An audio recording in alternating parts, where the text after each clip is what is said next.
Hello boys and girls, this is a travel edition of the knife world. So we're traveling in Pacific Northwest, enjoying some really good nature around us and some really nice air. The air is really clean and fresh. Also giving out some shout out to our brothers and sisters in Los Angeles who are experiencing extreme fires, and we hope they all get through this and rebuild the city, and we send our prayers and hopes and good wishes. All right, so today on the table are two Spyderco Delica 4s. They are a little bit different. So we have the regular one, which is the regular one, and we have the lightweight version, which is a little bit different, and it's 2/10 of an ounce lighter, right? So we're gonna start with this one. These are not my knives. Like I said, it's a travel edition. These are knives that were given to me to review by my brother-in-law, and he was in a class, a fighting class, to learn self-defense and some techniques to protect yourself with a knife. And the class instructor has recommended this knife, this particular knife, Spyderco Delica 4. When you think about number 4, the first thing that comes to mind is there have been 1, 2, 3 before this, and that is absolutely correct. So this knife was first introduced in 1990. Spyderco introduced two knives, the Delica and Endura. I believe the Endura was introduced a little bit before the Delica, and because of the success of the Endura is a larger knife, they made a smaller, more compact version in the form of Delica. And ever since that time, the Delica and Endura have been the top sellers. At the time, they were the first of their kind on the market, and basically they opened up the knife market to lightweight performance. One had opening pocket knife that just about everyone can afford. It's not necessarily like a expensive knife. It's not cheap, but you know, it's worth its money. So they settled. Basically, this sat at the top of two Spyderco's bestsellers. And because, you know, they were best-selling knives, Spyderco had a good incentive to keep making them, keep improving on them, and eventually, you know, they had a Spyderco Delica 2, 3, and this is 4, which is the latest one. Even though it's the latest one, it's been around for at least 12 years. I found a video online from Blade HQ where it's a 12-year-old video, and they introduced these knives as something new that's coming from Spyderco. Let me have some tea. It's really cold out here, but you know, the tea helps. So, and you know, so this is what we have. When you look at this knife right now, it's absolutely, you know, the modern knife. It's made exactly as all the modern construction knives that you can find on the market from best selling and top companies like Benchmade, Buck, whatever. You know, it's got a screw construction. It's got a T10, T6 screws, the pocket clip, which is reversible for the left and right hand side carry, as well as tip up and tip down. So there's a total of 4 positions. And you know, so that's what the constant improvements have given you. So you still have that original form factor, but the refinements have been ongoing and continued, and basically after all this updating and upgrading, Spyderco actually employs this, a term called constant quality improvement, CQI. So that's what they apply to Endura and Delica. And basically it's like a CQI journey, so they tweak ergonomics, refine blade steels, fine-tune performance countless times. right? So, and basically, you know, if you just follow this process, you can see the evolutionary work in progress, and we can see the final result. And that's not even the final result. You know, there's always a little room for improvement, for some tweaking. Anything can be improved, but this is what we have: Endura 4 and Delica 4 right now. Both models have screw construction, making cleaning and adjusting easier, right? So when you talk about cleaning, what they say is a screw construction, you can disassemble this, which I like. I'm all for disassembling knives and putting them back together. All of my knives, I have done a lot of that with them. I'm not going to do it with this one because it's not my knife. I wouldn't take that liberty with this. But, you know, it's nice that you have that opportunity. Keep in mind, and I'm not very introduced to Spydercos. This is the first Spyderco that I'm doing on this channel, which I'm very impressed with. But I'm not very much familiar with this company and the knives. Even though being impressed with this, I do learn, just doing some research, that if you take this knife apart, it voids the warranty. And I don't like that because, you know, all my knives I have taken apart and put them back together. I've dealt so far with buck warranty and Benchmade warranty, and they don't void your warranty for taking the knife apart, but Spyderco does, so be careful with that. For me, I think it's worth it. You know, it's a very simple construction, so you can take it apart, put it back together, and you know, there should be no problem there. This plastic is what Spyderco is calling FRN, or fiberglass reinforced nylon. If you know, Benchmade uses same thing, but they call it GFN, glass filled nylon. I'm pretty sure it's the same thing, but don't quote me on it. If I'm mistaken, I think they just want to be different. You know, I'm pretty sure it's the same thing. It's molded handles with bidirectional texturing. If you take a closer look over here, this texturing goes kind of inward from both sides, making it harder to slide one direction versus the other, right? And this is like perfect. So it's easier to slide towards the center, harder to slide outwards. So this bidirectional, you know, texturing, you know, gives you really nice traction, kind of adds to the ergonomics. Inside the handle, you have a dual skeletonized stainless steel liners, so right in there. So even though it's a plastic construction, so to speak, or GFN, FRN, forgive me for using the word plastic, so it's got liners. They're skeletonized, so they don't weigh much, but they add to the strength. This is a strong knife,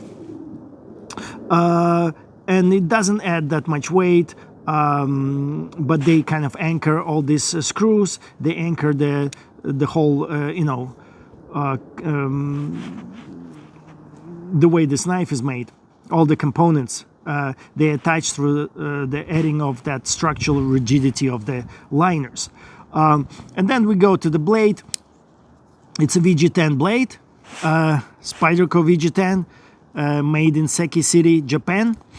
Japanese, great steel VG10. Japanese people have a long history of producing great cutting tools. And, you know, in this case, they're making some of these knives for Spyderco. Nothing wrong with that. Of course, we like Japanese knives. We like Japan. And then this hull, I understand, also has been improved over the years. And to be honest, I don't have much experience with this hull, but I've heard of it. Everyone's heard of it, and it really works well. It's completely round, so as it goes around, as you open it, you don't even feel it, and it works really well. I wasn't sure that it will work for me, but it just, your finger goes right in there, it's not going anywhere, and then seamlessly, you just open it up. Also, in this case, it's not super flickable, right? Because, you know, there's that spring to begin with, and then I don't know how tight this screw is, but I know some people get the flickability going, just depending on how you adjust all these I guess the pivot screw, you know, so you can get it a little more flickable, you know. Yeah, I mean, and it's there's this spine, and that's a really nice touch by Spyderco. Spyderco really nailed this part, you know, where they have this aggressive jimping and rise, whatever you want to call that, on the spine. That is just golden. That is gold. So when I hold this and just handle this knife is bigger than what it is on paper. So when I was reading the specs, I was actually surprised. This knife does not look or feel what the specs say about this knife. Let's take a look at the specs together, and I wrote them down here. I don't know if you guys will be able to see it, but my biggest kind of surprise was that this blade is 2.9 inches. It's a sub 3 inches blade. This is the exercise in how to make a knife larger than what it is. It doesn't look like a 3-inch blade. I'll show you what I mean. This is the Mini Adira, another popular knife out there. I had this in my pocket, and it's a 3.21 inch blade. Before I read this statistic for this knife, I had no idea that Spyderco is actually shorter blade than Benchmade, because it just doesn't feel like it. Without directly comparing it, yeah, you can tell, right? But just in a hand, this knife is larger than what it is on paper. Definitely. It's an exercise in how to build a larger knife than what it is. And that's important, because if it's a smaller knife on paper, that means it's easier to carry, it weighs less, it's pocketable, it disappears on you when you have it, you know. Obviously it's a narrow knife. It's not a direct comparison. It's not a comparison between these two knives, right? But, you know, it's a narrow knife. It's a lighter knife. It's larger than what it is on paper. It's easier to carry than some other knives. And I'm not trying to do a comparison, but just for you guys to see, right? And this is what they call, so overall length is 7.11, 711. Not a joke, that's what it is. If you guys can read this, you can read this with me. So overall length is 7.11 inches or 181 millimeters. The blade length itself is 2.9 inches. Very surprising to me. 74 millimeters. Steel is VG10. Closed length is 4.25 inches or 108 millimeters, like this. It looks full size. I mean, it's on paper, it's smaller than what it is when you look at it. It is larger in real life than what it is on paper. Edge length, and you know, Spyderco are nice enough to include just the edge length, which is from here to the very end. It's 2.56 inches or 65 millimeters. The weight is 2.6 ounce. For this original version, or for this lightweight, is 2.4 ounce or 68 grams. And blade's thickness is the same in either case, so you're all wondering, so it's 0.098 or 2.5 millimeters. You're wondering, why is this one lighter? And that gets down to the grind. So this one, you have a halfway saber grind over here. This one is full flat grind. So when you start with the same thickness, and this blade is thick all the way to the end, and then at the end it goes narrows out, this one starts narrowing out from here and all the way to the end. Kind of a nicer kind of, I mean, this will definitely provide you with more toughness just by the geometry of this blade. This one will have less toughness, but this is, I like this very much, and it gives you a shaving of I don't know what it is, 6 grams. You can take 6 grams off, which is, I'll take it. I'll take it. They feel about the same, but of course we know on paper this one is 6 grams lighter, right? So the clip position is ambidextrous, and the tip carry four-way. You can go up, down on the carry. A lock type is backlock. Grind is saber grind in this case. Full flat grind in this case. Origin is Japan. Now, when you talk about Endura, which is the larger version of this knife, the Endura is 8.7 inches versus 711, or 221 millimeters versus 181. So a little larger blade. You have maybe like this much more, right? About this much. So a larger substantial blade. Even though this one looks in person medium to full size, I imagine the Endura must feel really like, really full size. That one is a monster. I haven't handled that one. This is my first experience. This size seems perfect to me. Perfect for anything, EDC. Anything you need the knife for. However, keep in mind that these knives have been recommended by a fighting knife fighting instructor. So obviously, there are tips and tricks where a fighting instructor may recommend this knife. Primarily, it's good it's good in hand. Definitely, it feels very good in hand. It's this handle is like textbook ergonomic handle. Just feels so much better, larger, and just larger than what it is, and just comfortable.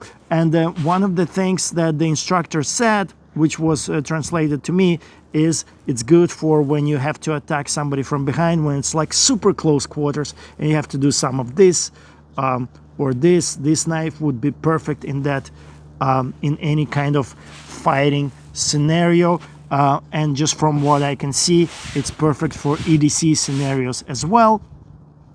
Blade length for Endura is 3.8, so that's the full, Crooked River territory. Crooked River is 4 inches, which is huge or gigantic. If you ask me, the Endura is going to have 3.8. That knife must be huge. Close length is 5 inches, 498, 126 millimeters. That's a large knife territory. And then, just the edge, the cutting edge itself is 3.44 inches or 87 millimeters. And I like that Spyderco includes that information. That's really good. Once again, Endura is 3.3 ounces or 93 grams. Just for the comparison, this knife is 3.1 ounce. So Endura is 3.3. So that's a lightweight knife, even though it might be larger, a full-size knife. Now,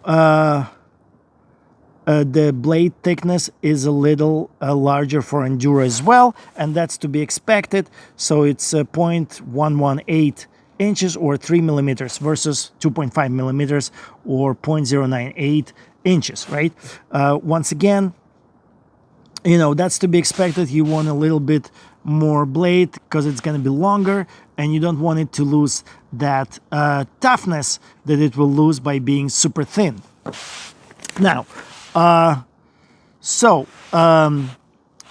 Spyderco is really good at giving you what you want. So once they make a successful model, and I think other knife companies are doing that as well right now, as you can see, this one is black, this one is orange, and that's because Spyderco, once they have a successful model, they will give you they will throw anything you want at you. So in this case, they have different grinds, they have different colors. There is a version of this one which I found to be just amazing. It's hilariously I would want that so much, and that's going to be on my shopping list now. They have a Warncliffe where this one is like a semicircle over here on top, a straight edge down here, and with the spider edge, as they call it, which is like very aggressive serrations. That one is amazing. Warncliffe Spider Edge Delica 4. You know, they also have like the tactical version where it's like black blade, black handle, all the hardware is blacked out, right? So like kind of tactical, you know, blacked out version. They also have a pink handle with black blade, you know, just for you, I don't know, emos out there. They have just different like sprint runs with like something weird going on, like blue and gray and something, you know, like maybe like camo versions.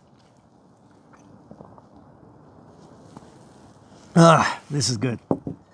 So when it comes to this light weight one, they have black, they have teal handles, they have brown, they have gray, they have orange, which is this one. They have purple, they have green, all spectrum of different colors out there for any one of you to choose from. So, and you know, another thing on to discuss here that I really want to get into is the VG10 steel, and I made some notes here. All these notes I got from knifeuser.com. I know you guys don't trust anything that it's not coming from Knife Steel Nerds, but knifeuser.com, they really they provide comprehensive and not too hard to follow review of this steel. I've been introduced to this steel for a long time. I've had some experience with this. So in Japan, it's a high quality stainless steel produced by their company called Takefu Special Steel Corporation, and they're located in Fukui, Japan. Now, the composition of this steel is very interesting. It's about 15.5% chromium, which makes it stainless steel. So chromium adds tensile strength, edge retention, enhances corrosion and wear resistance. It's got 1.05% carbon, which adds to hardness, wear / corrosion resistance. Of course, too high amounts of carbon will decrease strength. But this is considered a high carbon steel. It has 0.5% of manganese, and that increases hardness and brittleness. It has 0.03% of phosphorus, which increases strength. It has 1.2% molybdenum, that increases machinability and strength. So what's good about this steel, and many sources talk about this, even though it's hard, it's got great edge retention, it does have really good machinability. So if you're trying to sharpen it, it's easy to do. Now, there's 0.3% of vanadium. It's considered a lot. Vanadium is very important. You cannot do anything without vanadium these days. It improves wear resistance and hardenability. It makes the steel a little harder to break, less brittle. And one very interesting aspect of this steel, it's got 1.5% of cobalt. Right? And that's an exotic component for knife steels, cobalt, but it does go into some knife steels, usually very high-end steels. What it says at knifeuser.com, the cobalt boosts individual effects of other components. Pay attention to this language, because they got it directly from Spyderco website. What does it mean? Boosts individual effects of other components. Just think about that for a second. So as far as like HRC hardness, you can get it on Rockwell's scale, you can get it to about 60 HRC, which is very respectable.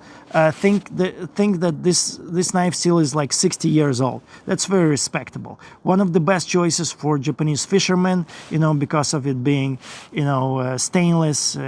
Just amazing knife steel.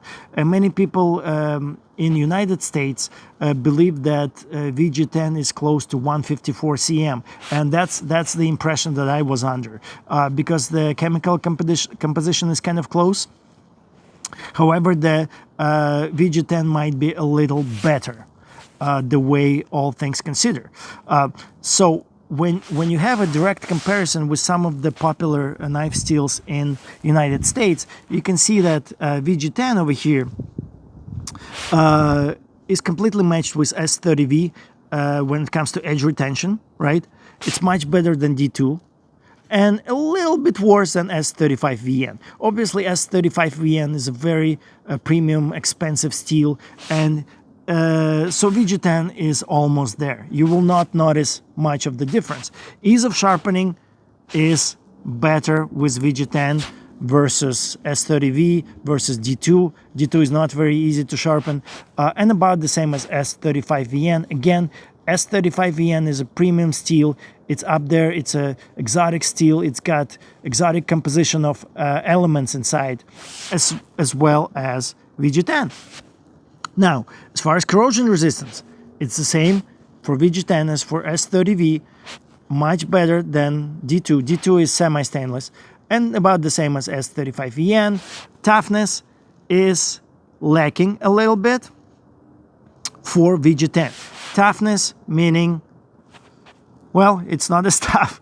S30V is a little tougher, D2 is a little tougher, S35VN is a little tougher, but it's very close to top really nice steels out here. In conclusion, by knifeuser.com, they say that all in all, the VG10 knives are a must-have, especially if you're a kitchen chef. Excellent edge retention, corrosion resistance, easy to sharpen, and hard at the same time. That speaks to that edge retention, right? So, now, I could not skip the knife nerds. You know, I had to go and to the knife nerds, and I wanted to see what they have to say about VG10, and they did have to say something interesting. For example, they went into history of this. This knife steel was developed circa 1959, according to Takefu website. That's the company that makes VG10. Vanadium helps refine the grain size. That's we know that, but they went into detail talking about cobalt.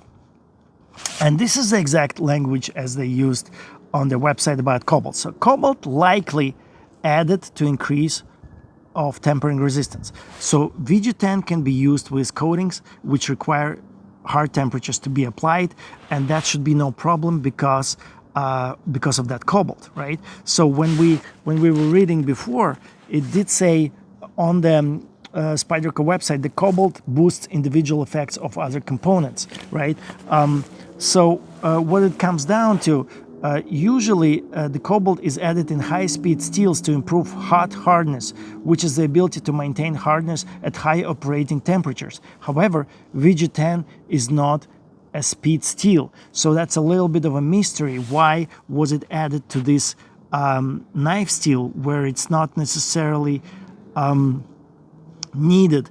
Cobalt does not form carbides.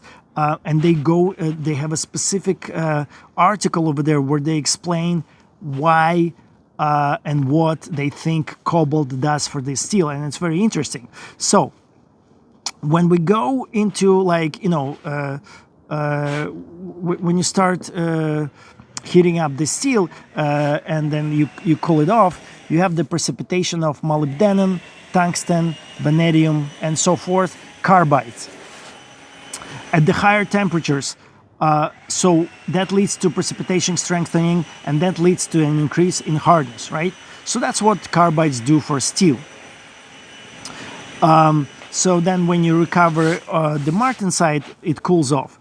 Cobalt contributes to tempering resistance but slowing the recovery of, and therefore there are more dislocations present to act as the sites for nucleations of precipitations. Hold on, that's my mouth is full with this jargon. So with more sites for precipitation of these carbides, there's a greater density of precipitates for precipitation strengthening, as well as stronger martensite even without precipitates. So cobalt has a significant effect on tempering by slowing down the recovery of martensite. So as we can see, it does not do anything what the other things do, but it allows for these other elements to do what they do better. So all this language that's kind of hard to understand, it does kind of boil to what Spyderco says on their website, where they say Cobalt boosts individual effects of other components. That's a simple way of understanding this. So cobalt has an effect on tempering by slowing down the recovery of martensite. It also is one of the only elements that has been reported to raise the martensite start temperature as well as finish temperature, and that helps minimize or eliminate the retained austenite. As you know, austenite is a bad boy that sometimes when you don't do a proper heating and cooling procedures, some of that, some of those carbides don't form fully, and they lead to pockets of lame steel where it's not the hardening has not been done properly, right? So cobalt has the ability to reduce that or eliminate that, right? So that's what we have here.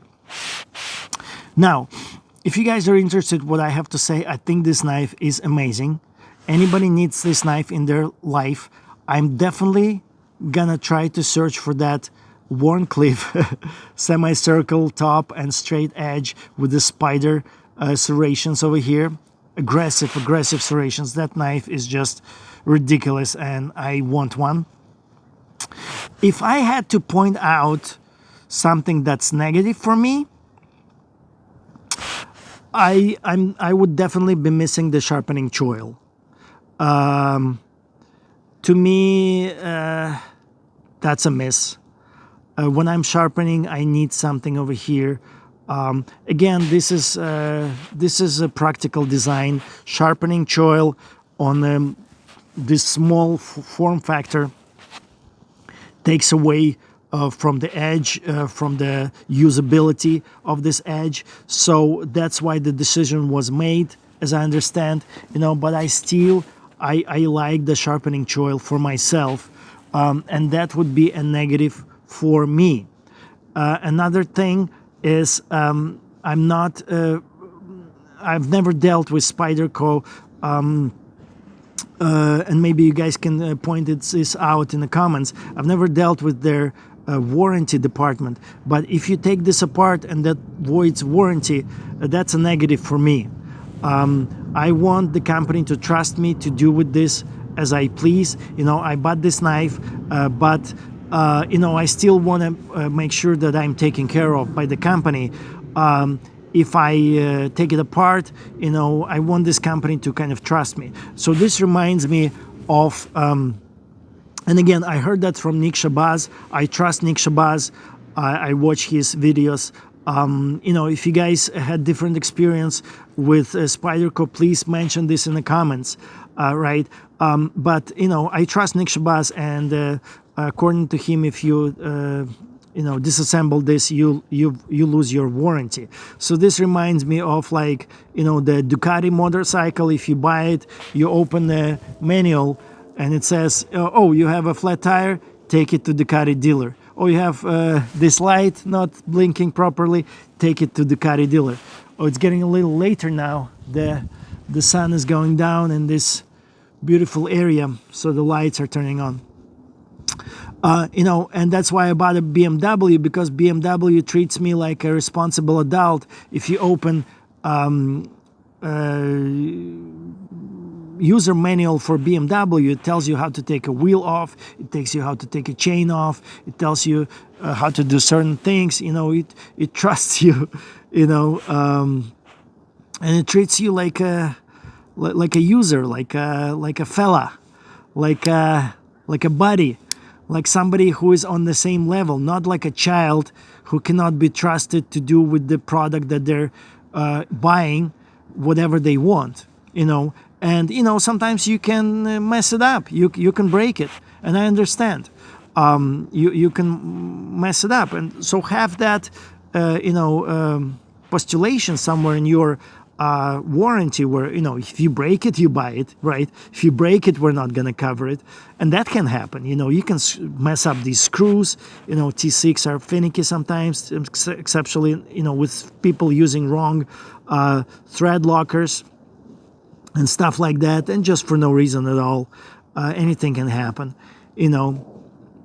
but that would be a negative. Other than that, what I really like, ergonomics.